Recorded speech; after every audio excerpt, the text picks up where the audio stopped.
Berjumpa lagi dengan Mer Ihsan. Zona Ilmu Pengetahuan Sosial. Di zona ini kita belajar bersama materi-materi ilmu sosial. Pada pertemuan kali ini kita belajar materi IPS kelas 7 pada materi bentuk-bentuk interaksi sosial. Mari kita mulai pembelajaran kita kali ini.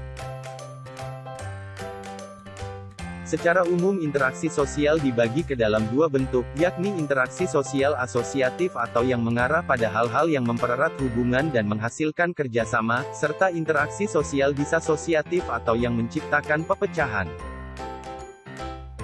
Interaksi sosial asosiatif atau yang mempererat hubungan dan menghasilkan kerjasama, dalam hal ini dapat terjadi apabila suatu kelompok yang mempunyai kesamaan pandangan melakukan interaksi untuk mencapai tujuan yang mengarah pada kesatuan. Interaksi sosial dengan tujuan positif ini meliputi kerjasama, akomodasi, mediasi, kursi, kompromi, arbitrasi dan adjudikasi, asimilasi dan akulturasi.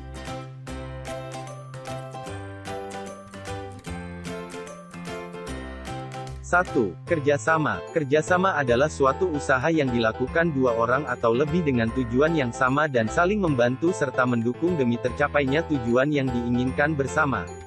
Contoh, kerjasama dalam mengerjakan tugas, gotong royong, kerjasama dalam pertandingan sepak bola dan lain-lain.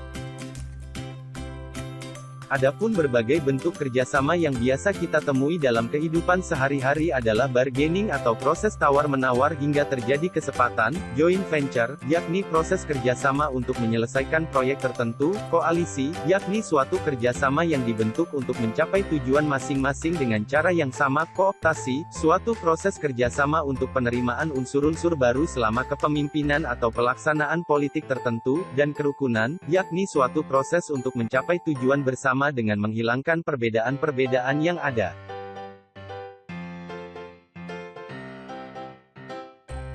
2. Akomodasi. Akomodasi adalah suatu usaha yang dilakukan untuk menyelesaikan konflik. Akomodasi dapat dilakukan dengan beberapa cara, mediasi, yaitu akomodasi dengan melibatkan pihak ketiga yang netral, adjudikasi, yaitu akomodasi dengan melibatkan pengadilan, arbitrasi, akomodasi yang melibatkan pihak ketiga yang lebih tinggi kedudukannya, dan kompromi, yaitu akomodasi dengan saling mengurangi tuntutan hingga tercapai kesepakatan.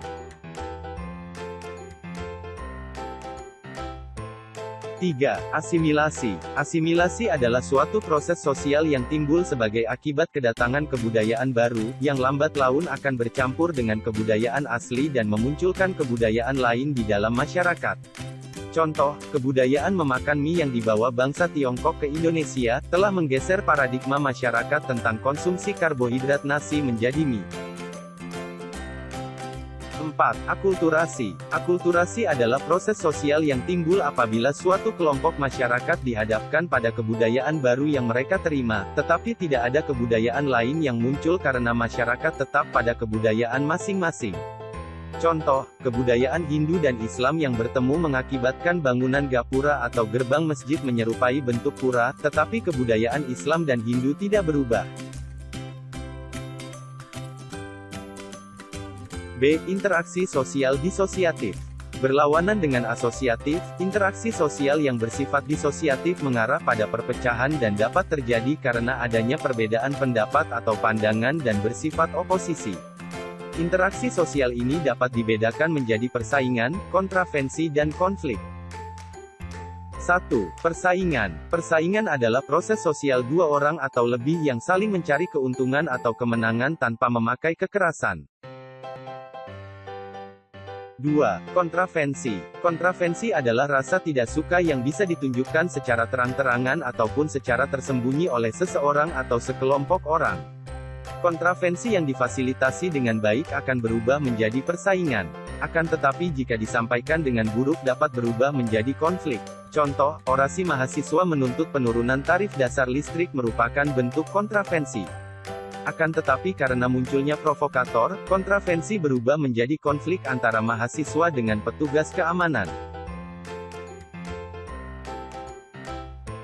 3. Konflik. Konflik adalah proses sosial antara individu atau antar kelompok yang saling menentang, saling menjatuhkan, bahkan saling berlawanan dengan disertai kekerasan atau kontak fisik.